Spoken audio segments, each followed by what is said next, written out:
Pronto. Apareceu aqui.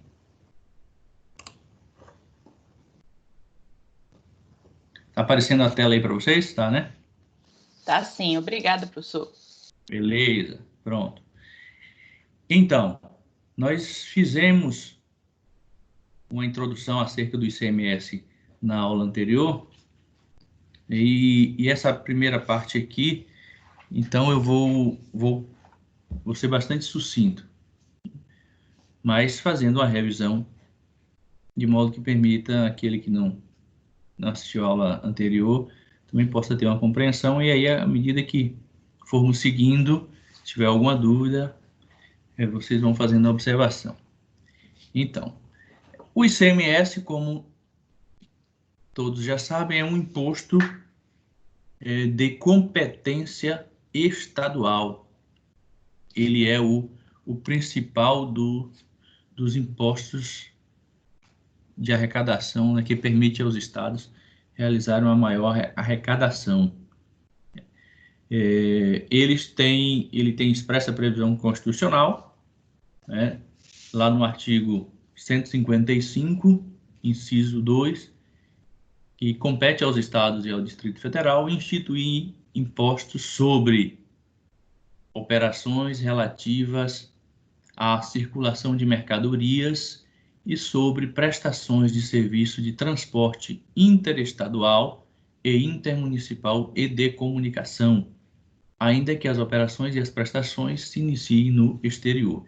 Então, aqui nós temos a chamada hipótese de incidência ampla, hipótese de incidência mais genérica.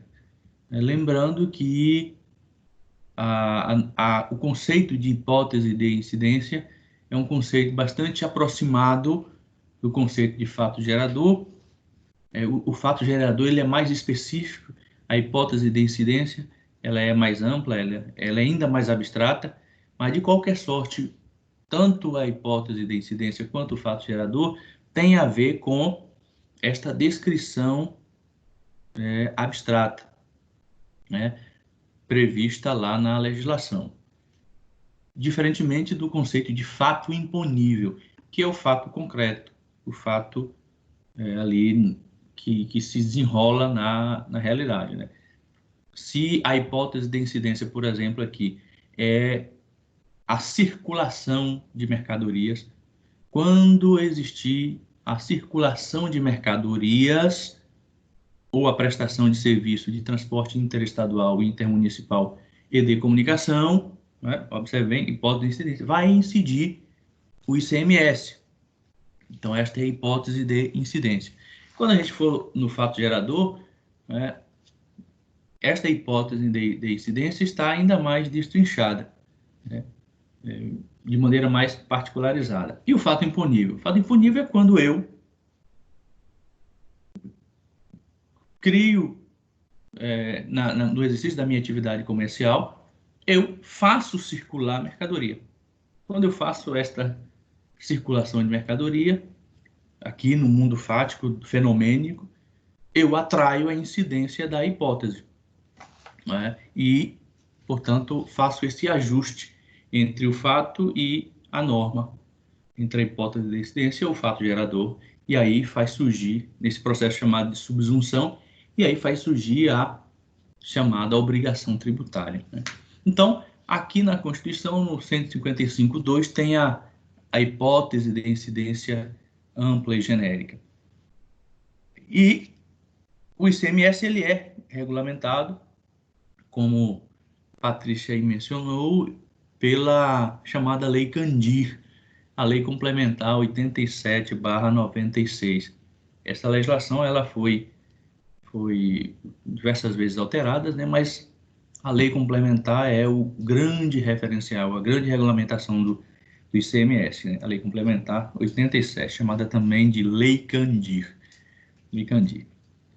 Então, observe aqui, nós falamos isso na aula passada, mas observe que há estas hipóteses de incidência. Há ainda uma especificação maior das hipóteses de incidência, né? Então, as operações relativas à circulação de mercadoria, inclusive fornecimento de alimentação e bebidas em bares, restaurantes, estabelecimentos similares, prestações de serviço de transporte interestadual e intermunicipal, por qualquer via, de pessoas, de bens, mercadorias e valores. Então, observe que é bastante amplo, não só o transporte de pessoas. Então, se eu pego um ônibus interestadual ou intermunicipal que seja, eu vou fazer uma viagem daqui para Alcobaça de ônibus, aqui temos uma hipótese de incidência do ICMS. Se eu observar bem, tiver atenção e olhar a minha passagem, eu vou ver lá que tem um valor do ICMS. Mas não só de pessoas, também o transporte de mercadoria, de bens ou valores, né? A Prosegur, aquela empresa que faz transporte aí de valores, né, dos bancos, tal, malote, essas coisas, também está fazendo transporte ora interestadual, ora intermunicipal de valores. Também temos ali uma hipótese de incidência, né? A propósito, até em Eunápolis tem 2 casos de coronavírus de pessoas da Prosegur, né? Os bancários, está todo mundo com medo. E assim sucessivamente. Não vamos passar um a um aqui, porque a gente já falou, né? Então, só virando outro slide aqui. Então, aqui, ó, outras incidências, né? Outras hipóteses de incidência, né? Fornecimento de mercadoria com prestação de serviço, então, e assim sucessivamente. São estas. Fala, Fabrício. Você falando isso aí agora, eu fiquei com medo, porque eu aluguei um apartamento no Gabriel para o gerente da Caixa, está vindo para cá para Teixeira, essa semana, ele está vindo de mudança. Ele vai ser gerente aqui na agência principal de Teixeira. Eu fiquei até com medo agora, eu falei, puta que pariu, atendi o cara. Mas não se preocupe, não, ele não Ele é teve contato. Prosegur, né? Ele não é Prosegur, é bancário, né? Tá todo mundo assim, né? Tá todo mundo. Mas o risco maior aí, na verdade, é para os tesoureiros, né? Aqueles que recebem, que lidam diretamente com. O gerente não lida diretamente com Os valores, né? os valores ali, não recebe, entrega tal, né? Com Verdade. o pessoal lá da Professor, Prosegur. Hã? mas lá em São Mateus, o gerente da Caixa faleceu essa semana por coronavírus. Eu soube, verdade. Não é só o tesoureiro, não. Patrícia, não assusta Fabrício, não. Fabrício já ficou assustado. Pode ficar com medo sim, Fabrício. Não, mas o risco... Eu tenho um compadre que trabalha no Banco do Brasil e ele é tesoureiro. Foi ele que eu perguntei, mandei uma mensagem para ele ontem, ele explicou isso. Fala, professor, está todo mundo realmente em pânico, professor, compadre. Está todo mundo nas agências em pânico, porque o pessoal circulou no banco, né? Entrou, saiu, mas não fica circulando para cima e para baixo, né? O risco maior é justamente para os tesoureiros, aqueles que recebem os valores, que é responsável pelo recebimento e pela entrega dos valores à empresa. Então, os tesoureiros têm esse contato direto mesmo com os funcionários lá da Prosegur, né?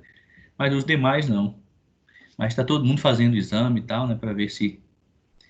Então, ninguém apresentou sintoma, né? Graças a Deus, ninguém aqui do bancário, aqui do extremo sul, ninguém apresentou sintomas. Então, isso é um bom sinal, né?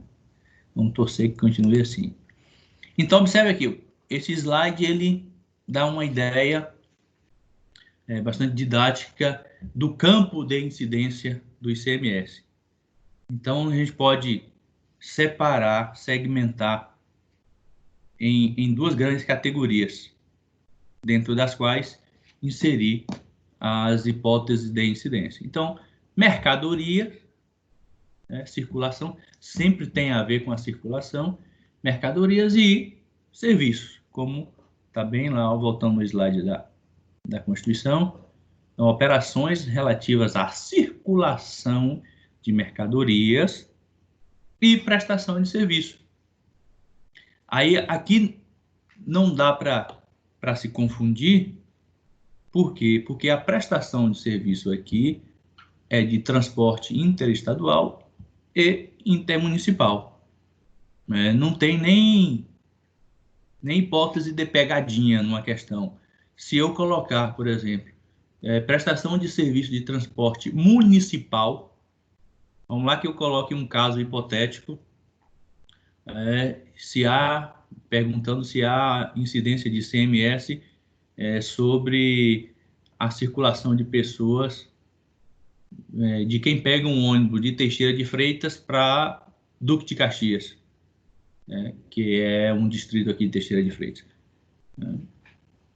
Se a pessoa não for de Teixeira de Freitas, pode ser que ela confunda, ache que Duque de Caxias é Medeiros Neto, por exemplo. Mas se ela for de Teixeira de Freitas e souber que Duque de Caxias faz parte do território de Teixeira de Freitas, não vai incidir, nesse caso aqui, ICMS. É a prestação de outro tipo de serviço, que no caso aqui é o ISS. ISS. Então, a prestação de serviço relacionado, que tem a ver com a incidência de ICMS, é exclusivamente de transporte interestadual e intermunicipal e comunicação. Então, nós podemos segmentar aqui, separar nestes dois grandes campos aqui de atuação de incidência do ICMS: mercadorias e serviços. Mercadorias e serviços. Então, este slide aqui permite que a gente faça uma separação aqui na nossa cabeça do campo de incidência. Então, toda vez que houver a circulação de mercadorias, e aí o interessante do ICMS, e que também causa uma certa complexidade no imposto, é que se permite que para cada tipo de mercadoria, por exemplo, se estabeleça uma base de cálculo e se estabeleça também uma alíquota diferenciada.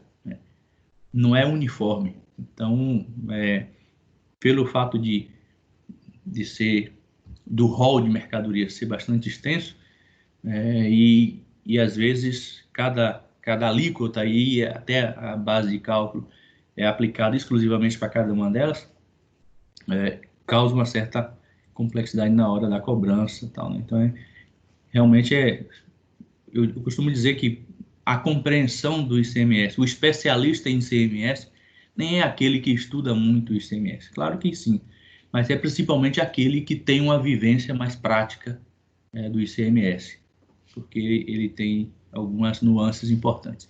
Então, mercadorias e serviços. Mercadorias e serviços. Só uma pergunta, o slide ele está na tela cheia ou está na tela, assim, não cheia? Tela cheia não. Está cheia? Não. Não, né? Vocês veem eu mexendo aqui, uma setinha, não? Sim. Ah, tá. Eu acho que assim fica melhor, não fica? Ó. Fica melhor, né? Pronto, fica a tela cheia aí, exatamente. Pronto. Só que não vai dar para ficar... Vê a setinha mexendo? Vê. Ah, beleza, ótimo. Bom, se por um lado nós temos aqui esse campo de incidência,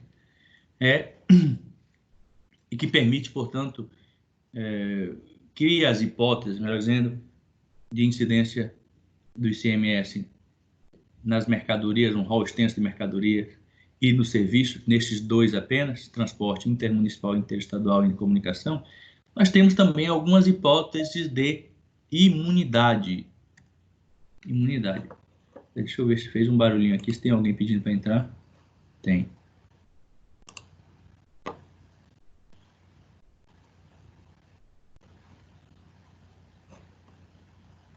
Pronto. Tem algumas hipóteses de imunidade. Imunidade.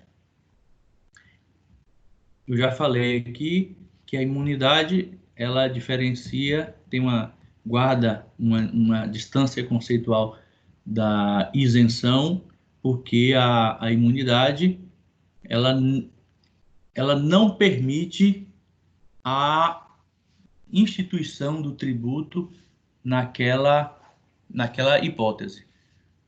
Não permite. Já a isenção não. Já a isenção existe a hipótese, o fato imponível, o fato continua sendo imponível, ou seja, aquele fato enseja o surgimento, o fato concreto, amoldando-se ao fato gerador, ele incide a cobrança, a existência do ICMS, mas a lei dispensa a cobrança, faculta a cobrança, a isenção. No caso da imunidade, não. A imunidade simplesmente é uma hipótese que não incide a ICMS.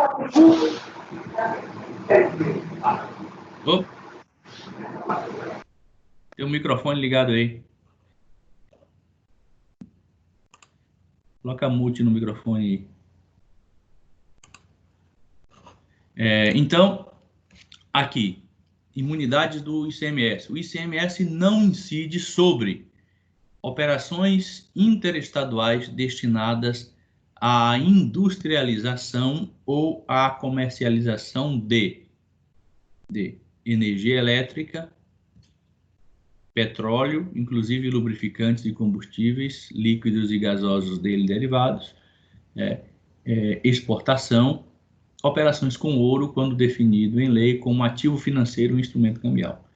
Então, estas três hipóteses aqui estão imunes à cobrança do ICMS.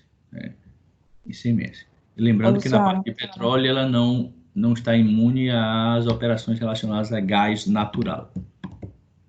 Quando fala em exportação, qualquer tipo? Sim. Essa foi uma alteração feita pela Lei Candir. É uma das alterações da Lei Candir.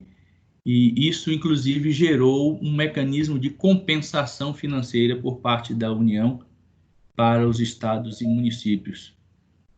Estados e municípios. Espera aí, alguém fez um barulhinho aqui. Fabrício? Fabrício tinha saído? Fabrício tinha saído.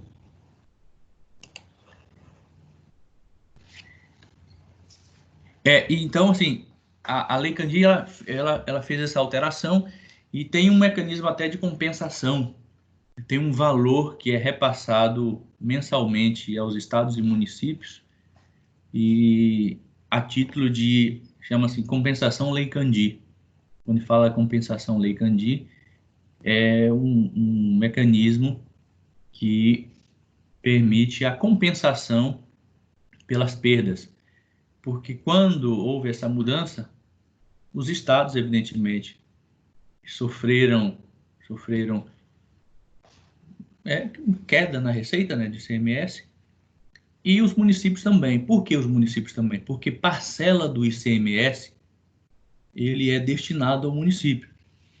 Embora o imposto seja de competência do Estado, ele cria, ele institui, ele fiscaliza, ele arrecada, mas ele repassa uma parcela daquilo que arrecada para os municípios. Com base em quê? Porque todas as operações, embora sejam estaduais, mas elas, no fim das contas, elas se concretizam num município em específico. Não é isso? Então, eu tenho um estabelecimento comercial aqui em Teixeira de Freitas e eu faço compras em São Paulo, eu faço compras aqui na Bahia mesmo, mas o meu estabelecimento é aqui. Eu e as centenas de comerciantes daqui da cidade. E nós juntos fazemos esta circulação de mercadoria. Então, o Estado arrecada determinado valor de ICMS, ele apura, é perfeitamente possível apurar qual é o valor que circula, o valor circulante aqui em termos de mercadorias e de serviço interestadual, intermunicipal de transporte e comunicação, ele consegue exatamente saber qual é o valor que ele arrecada das operações ocorridas aqui em Teixeira de Freitas. E que, convenhamos, não é pouco. Então, sobre esse montante arrecadado de ICMS, um percentual é devolvido a Teixeira de Freitas. Nada mais justo, evidentemente. creio que Teixeira de Freitas arrecada hoje por mês, só de ICMS, assim, recebe de ICMS, creio que algo em torno a 2 milhões de reais por mês. Então, assim, a movimentação é bastante grande. Isso significa que o Estado arrecada muito, muito mais. Então, quando fizeram a alteração como política econômica, tirando a exportação do raio de incidência do ICMS, do campo de incidência, então criando esta imunidade, isto fez com que os estados exportadores maiores, né, exportadores, os maiores muito mais, os menores muito menos, mas todos tiveram perdas. E aí, com isso, houve um mecanismo de compensação para justamente tampar este buraco na arrecadação. Seguindo. Aqui.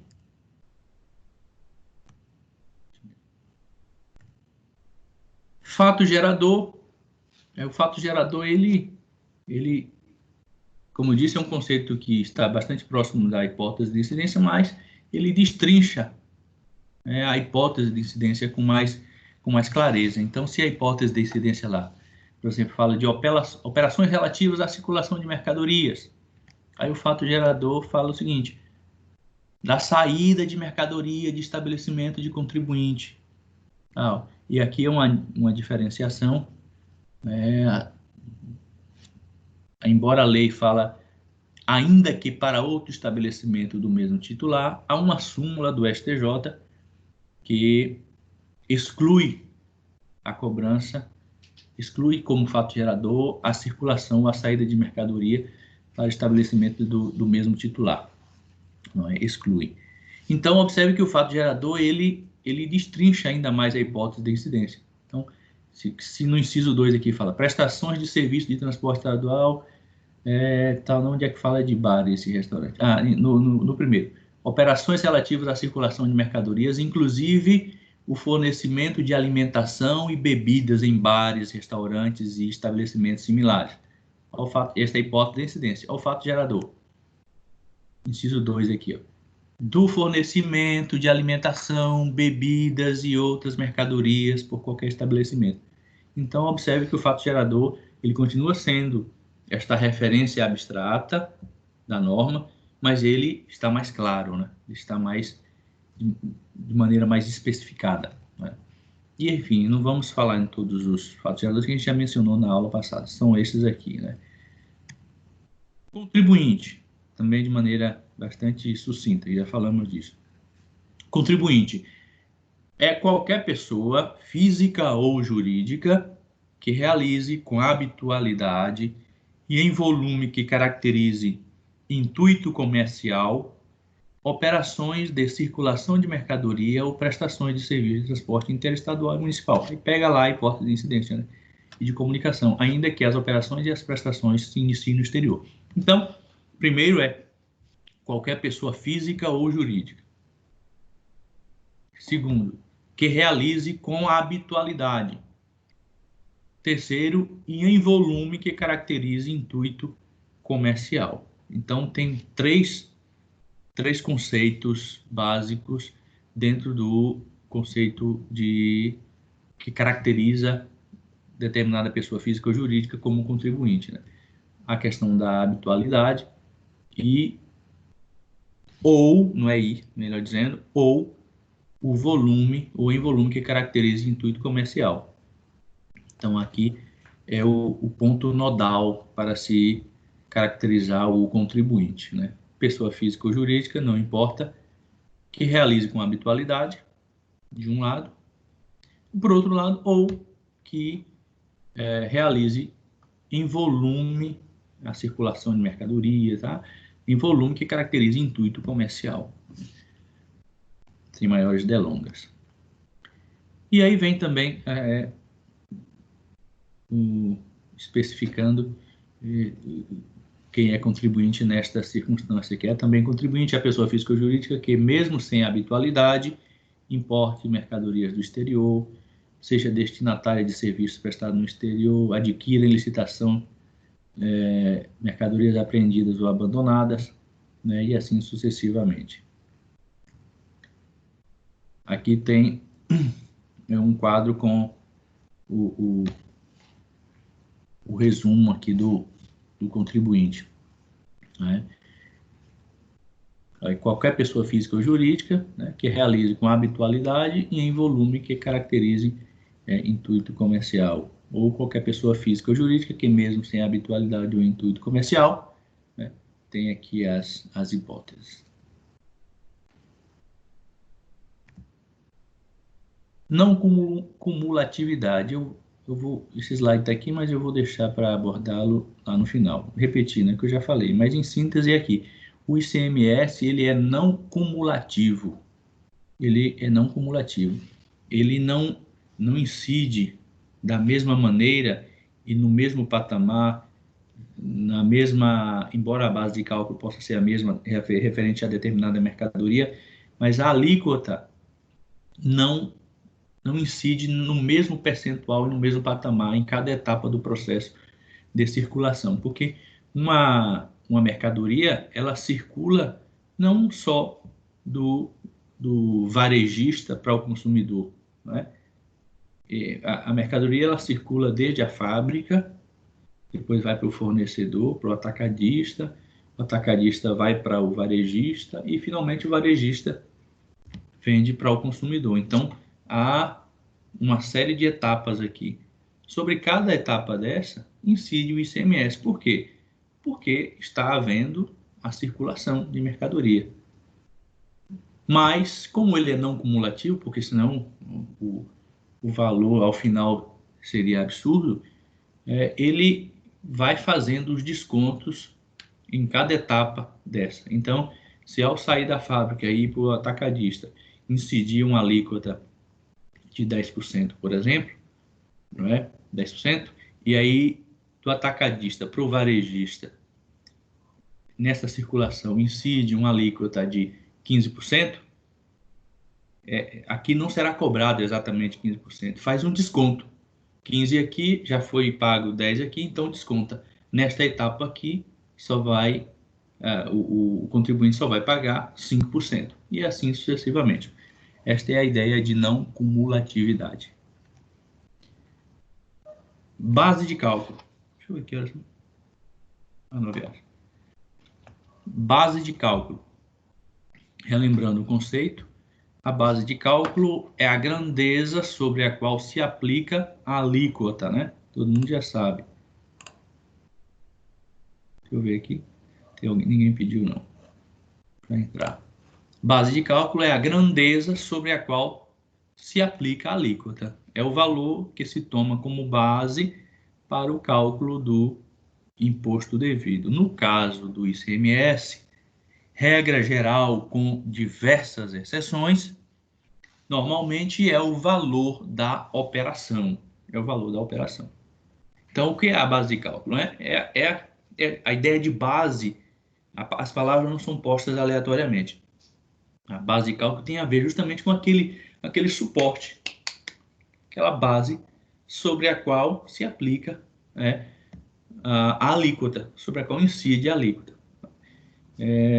Então, no caso do ICMS, como regra geral, é o valor da operação. Qual é o valor da operação? O valor da compra. Qual é o valor da minha passagem daqui para Vitória, na Águia Branca? O valor é X. Então, aqui nós temos a base de cálculo do ICMS. Sobre esta base de cálculo, vai incidir determinada alíquota, né?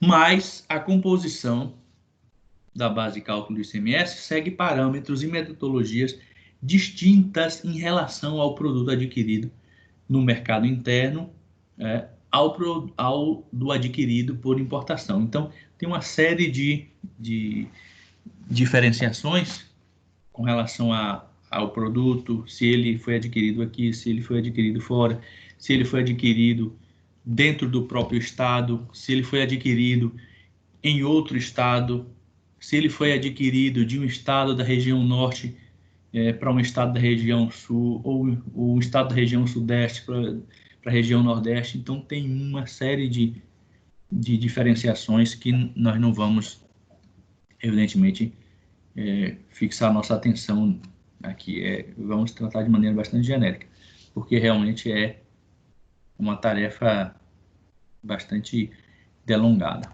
né? O que tem mais de falar? Vamos lá, slide. Pronto, fazendo o resumo aqui, porque tem cada fórmula matemática que não é o caso aqui a gente mencionar. Então, base de cálculo ICMS, vamos lá, do artigo 13 da Lei Complementar 87, a Lei Candir. Fato gerador, então está aqui o fato gerador e na outra coluna, base de cálculo. Saída de mercadoria, da mercadoria do contribuinte, ou transmissão a terceiro de mercadoria depositada em armazém geral ou em depósito fechado. Base de cálculo, regra geral, valor da operação. Fornecimento de alimentação, bebidas e outras mercadorias por qualquer estabelecimento. O valor da mercadoria e do serviço, né? Prestação de serviço de transporte e de comunicação, o preço do serviço. Fornecimento de mercadoria com serviço não previsto na Lei Complementar 116, que é a do ISS, o valor total da operação. Tirar daqui o quadrinho. Fornecimento de mercadoria com serviço previsto na Lei Complementar 116, com autorização de cobrança de ICMS, valor da mercadoria. Importação de mercadoria. Aqui é o cálculo, para mim, o cálculo mais complexo, é a fórmula mais complexa que as fórmulas matemáticas que tem. É o valor total da importação, mais o imposto de importação, mais o imposto de produtos industrializados, mais o IOF. Então, observe que aqui a base de cálculo é bastante diferente das demais, né? Recebimento pelo destinatário de serviço prestado no exterior, valor total do serviço e encargos. Aquisição em licitação pública de mercadorias importadas do exterior, apreendidas ou abandonadas. Aqueles leilões que a Receita Federal costuma fazer, né? Incide ICMS. O valor da operação, o valor, portanto, que você comprou o produto lá no leilão da Receita Federal, mais o imposto de importação, mais o imposto sobre produtos industrializados, mais as despesas. Sobre tudo isso, incide a alíquota do ICMS. Entrada no estado de lubrificante e combustível derivados de petróleo e energia elétrica, quando destinadas ao consumo, não à industrialização. Se for industrialização, incide a imunidade, né? Destinados ao consumo, o valor da operação de que decorrer a entrada, utilização por contribuinte de serviço cuja prestação se tenha iniciado em outro estado e não esteja vinculado à operação ou prestação subsequente, o valor da prestação no estado de origem. Então, observe bem que tem diversas nuances relacionadas à base de cálculo. Então, quando lhe perguntarem qual é a base de cálculo do ICMS, olha, regra geral, é o valor total da operação.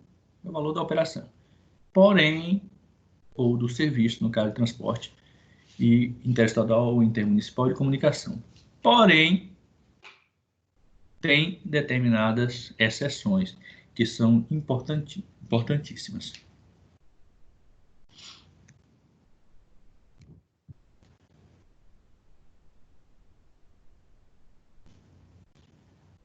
Então, aqui tem um outro quadrinho que nos permite ter também uma noção, como é que se compõe, pegando todas as hipóteses, né? Valor da mercadoria, no caso da circulação de mercadoria, valor do frete, seguro, juros financiados, qualquer importância paga, recebida ou debitada, descontos concedidos sob condição, montagem e instalação vinculados ao contrato de fornecimento, menos descontos incondicionais, mais se tiver IPI, for destinado a ativo ou consumo, e assim sucessivamente. A alíquota do ICMS. Alíquota do ICMS. Aqui, antes de falar da alíquota, é importante que a gente mencione alguns princípios.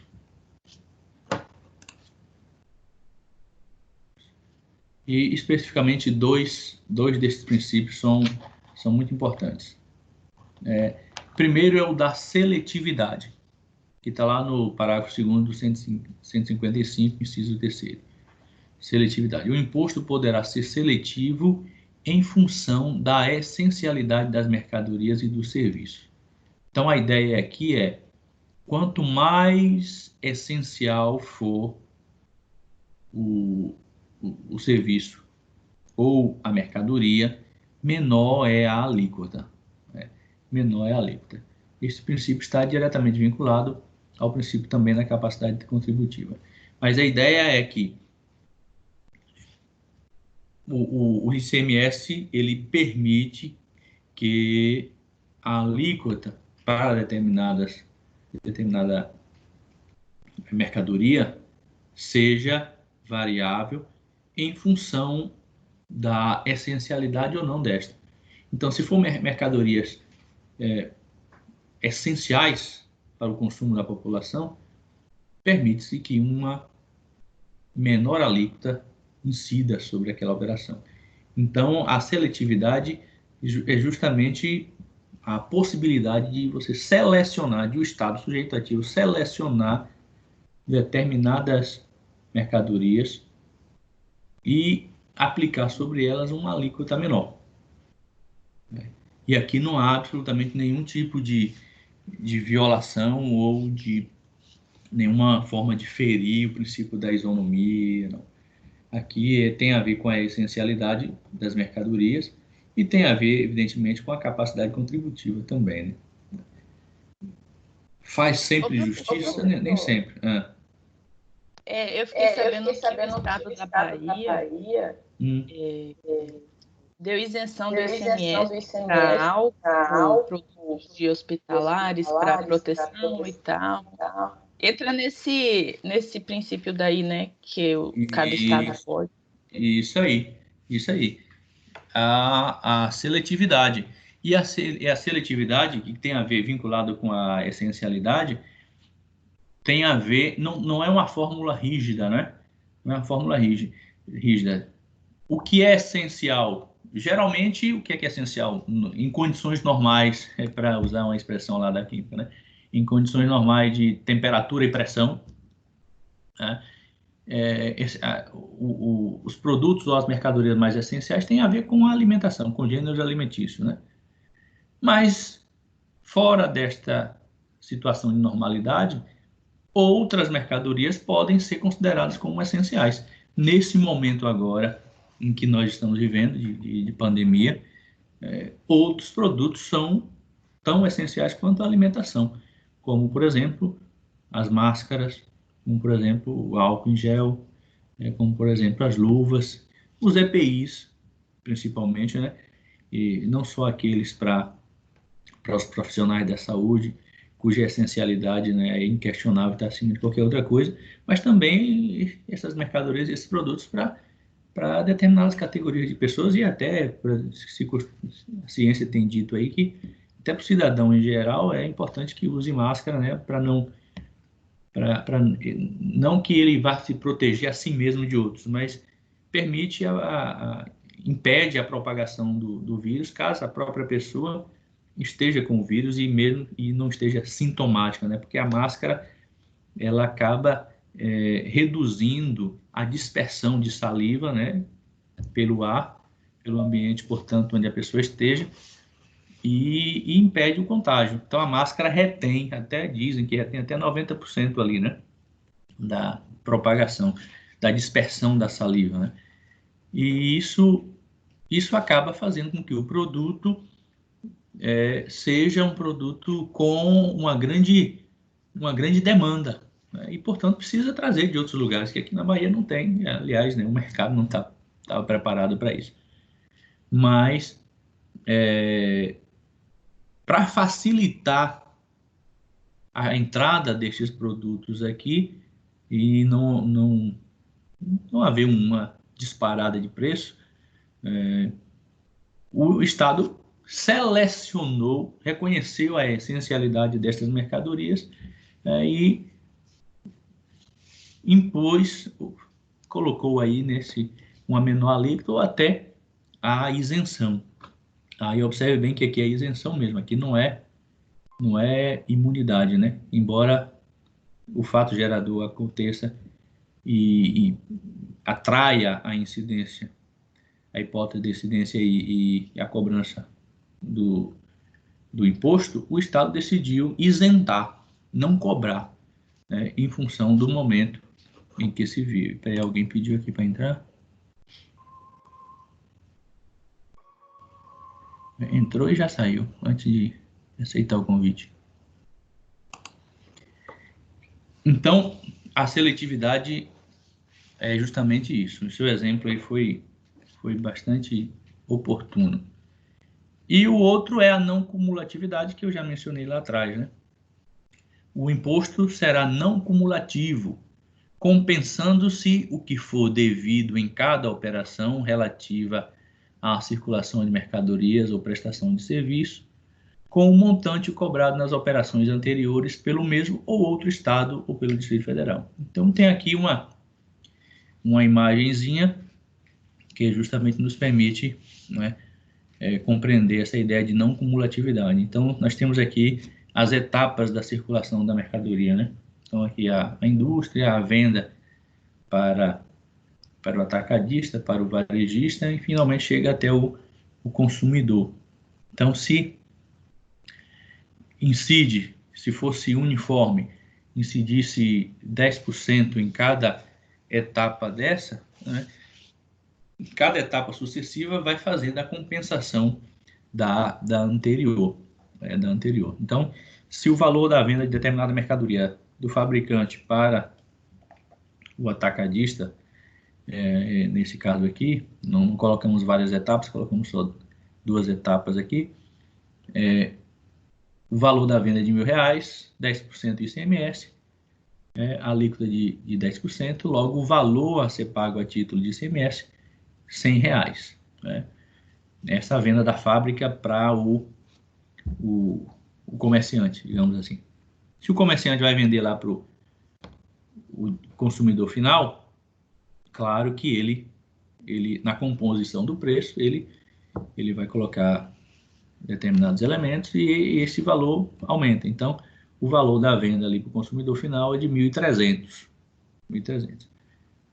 Nesse caso, na hipótese de alíquota ser uniforme e os 10% ser aplicado em cada etapa, nós temos que aqui 10% sobre 1.300 seriam pagos R$130 a título de ICMS. No entanto, na etapa anterior, já foram recolhidos R$100 a título de ICMS. Então, aqui faz o quê? A compensação.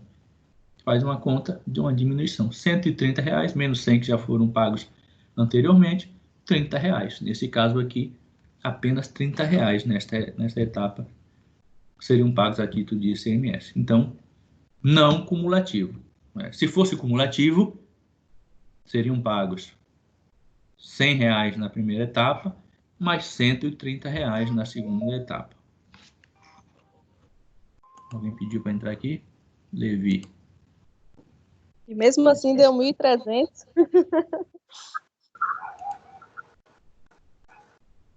Não, o cara manteve os 1.300 dele, né, filha?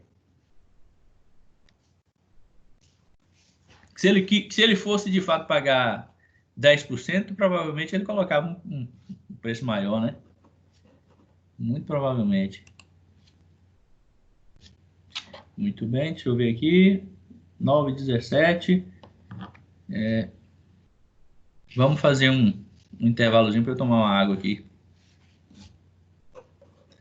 Tá bom?